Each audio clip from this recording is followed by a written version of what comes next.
हरे कृष्णा मेरे प्यारे दोस्तों, आई होप आप सब बहुत अच्छे होंगे। तो फिर से स्वागत है आपका अपने चैनल फैक्ट्स गली में।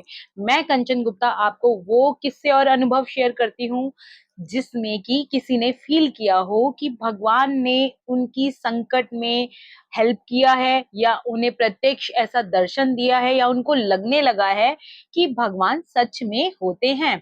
तो आज मैं आपके लिए ऐसा क्या नया लेकर आई हूँ।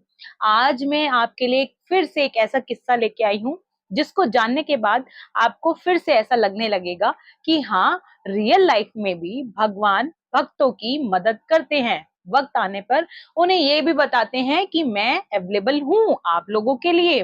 तो आज का जो किस्सा है वो हमें मनोज जी भेजते हैं। वो बताते हैं कि उनका एक फ्रेंड है अर्पित शर्मा, जो इंदौर का रहने वाला है। मनोज और अर्पित बचपन के फ्रेंड्स हैं। तो इसीलिए वो बचपन से ही जानते हैं अर्पित के बारे में कि वो किस मिजाज का लड़का है। वो कहते हैं कि जो अर्पित है वो बचपन से ही भगवान में यकीन रखने वाला लड़का है, और शुरू से ही उसने भक्ति में रहा है, पूजा पाठ करने वाला लड़का है। तो जो उसका कारोबार था वो स्टेशनरी की शॉप थी। उसके पास बुक्स वगैरह का काम था, अच्छा काम चल रहा था। लेकिन एक बार जैसे कहते हैं ना कि सबकी लाइफ में कभी ना कभी ऐसा होता है कि काम उसका मंदा हो गया। जब मंदा हो गया तो वो अपने फ्रेंड मनोज के पास जाता है और वो कहता है कि मनोज भाई, मैं बड़ा परेशान हूँ, कुछ मुझे तरीका बताओ कि ताकि जो मेरा ये बिजनेस थोड़ा नुकसान में जा रहा है और मुझे थोड़ा सा प्रॉफिट या अच्छा होने लगे, और मैं ना इस वजह से बड़े परेशान रहने लगा हूँ। तो मनोज बताता है कि देखो भाई, अगर तुम्हें ऐसा लगने लगा है कि तुम डिप्रेस हो काम को लेकर, तो तुम आती जाती जब हम सांस लेते हैं उसके साथ साथ राम का नाम का जाप किया करो। तो अर्पित इसी तरह से राम जाप करना शुरू कर देता है मनोज के कहने से। अब इस तरह से टाइम बीत जाता है, उसका जो बिजनेस था वो फिर से चलने लगता है और अच्छा चलता है, और वो इन सब चीजों को धीरे धीरे भूल जाता है। अब अर्पित की शादी हो जाती है। अब इसी तरह से क्या होता है, 1 साल के बाद अर्पित और मनोज फिर एक जगह मिलते हैं जहां पर राम जाप हो रहा होता है। तो अब अर्पित और जब मनोज वापस मिलते हैं तो जो अर्पित होता है वो थोड़ा सा नर्वस मनोज को लगता है। लेकिन क्योंकि ये दोनों अच्छे फ्रेंड्स थे, टाइम के चलते हुए इन दोनों में थोड़ा सा डिस्टेंस आ गया था कारोबार या काम को लेकर, लेकिन प्यार वैसा का वैसा बना हुआ था। तो जो अर्पित होता है वो अपनी जिंदगी का एक ऐसा एपिसोड मनोज को बताता है जो उन्होंने हमारे साथ शेयर किया। वो कहता है कि उसकी जब शादी की फर्स्ट एनिवर्सरी आने वाली थी, तो उसने इंदौर से लद्दाख के लिए 3-4 दिन का ट्रिप बुक किया ताकि वो अपनी वाइफ को सरप्राइज दे सके। आमतौर पर आप हम सभी जानते हैं कि जो लद्दाख का टेम्परेचर है, क्योंकि वो काफी हाई पॉइंट पे है, तो वहां पर अक्सर क्या होता है, हर कोई वहां के जो टेम्परेचर है उसमें घुल नहीं पाता है। तो वहां पर सर दर्द की शिकायत जो होती है, और सांस लेने में तकलीफ होती है, बुखार जैसा महसूस हो सकता है।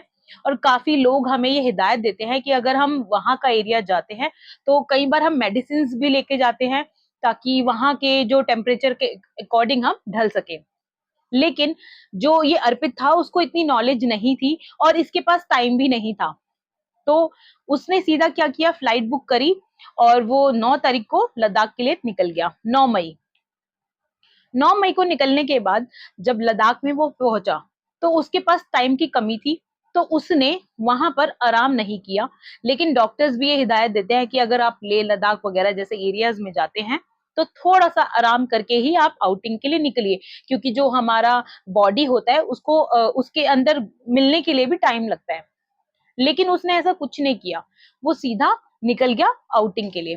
तो वो बताते हैं कि वहां पे एक पेंगोंग झील है जहां पर वो अपनी वाइफ को 10 तारीख को लेकर गया, जिसमें कि उसको 9 तारीख को नींद तक नहीं आई, क्योंकि वहां पर सांस लेने में तकलीफ उन्हें महसूस हो रही थी। वाइफ ओके थी, लेकिन जो अर्पित थे उन्हें ये तकलीफ हो रही थी। पेंगोंग झील में जब वो खड़े होकर सैर कर रहे थे तो उन्हें अब ऐसा लगने लगा कि वो किसी भी क्षण खत्म हो जाएंगे, क्योंकि उनको सांस लेने में इतनी तकलीफ हो रही थी।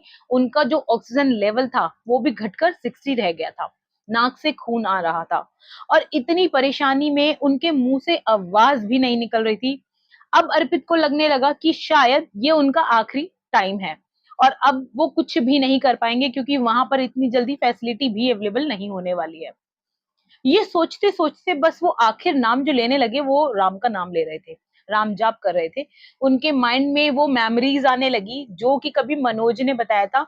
जब भी आप कभी डिप्रेस हो, परेशान हो और आपको ऐसा लगने लगे कि मैं मुसीबत में हूं, तो आप सिर्फ राम का नाम जाप करते चले जाइए। तो उनके मन में यही ख्याल आया और यही ख्याल के साथ आती जाती सांस के साथ राम नाम का वो जप करने लगे। जब वो राम नाम का जप करने लगे तो उनकी वाइफ ने बड़ी हिम्मत करके आस पास में जो एक सेना की एम्बुलेंस जा रही थी उसको बड़ी मिन्नतों से रोका। रोकने के बाद राम भगवान जी की ये करिश्मा ही था कि उस एम्बुलेंस में ऑक्सीजन सिलेंडर अवेलेबल था। तो सिलेंडर लगाने की वजह से उन्हें जल्दी से जल्दी सरकारी हॉस्पिटल में भर्ती करा दिया गया। अर्पित जी बताते हैं कि उनको 1.5 दिन के बाद होश आया। उनको जब ये सारा किस्सा पता चला तो उन्होंने राम भगवान को धन्यवाद किया और ये कहा कि जो ये इनकी एनिवर्सरी थी शायद से इनकी ये डेथ एनिवर्सरी बन जाती अगर राम जी ने उस समय उनके लिए चमत्कार नहीं दिखाया होता।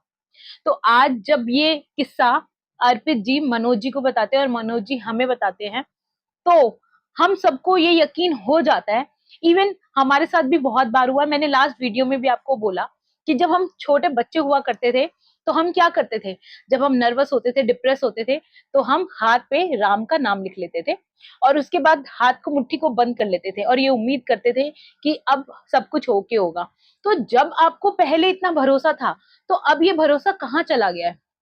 ये भरोसा रखिए और जो भी होगा अच्छा होगा। राम का जप करते रहिए और ये मत सोचिए कि अभी भगवान आपकी किस समय हेल्प कर रहे हैं। भगवान डेफिनेटली आपकी हेल्प करेंगे। टाइम आने दीजिए, यकीन रखिए सब कुछ अच्छा ही होगा। और आप ये वीडियोस कहाँ से देखते हैं कमेंट्स में जरूर बताइए।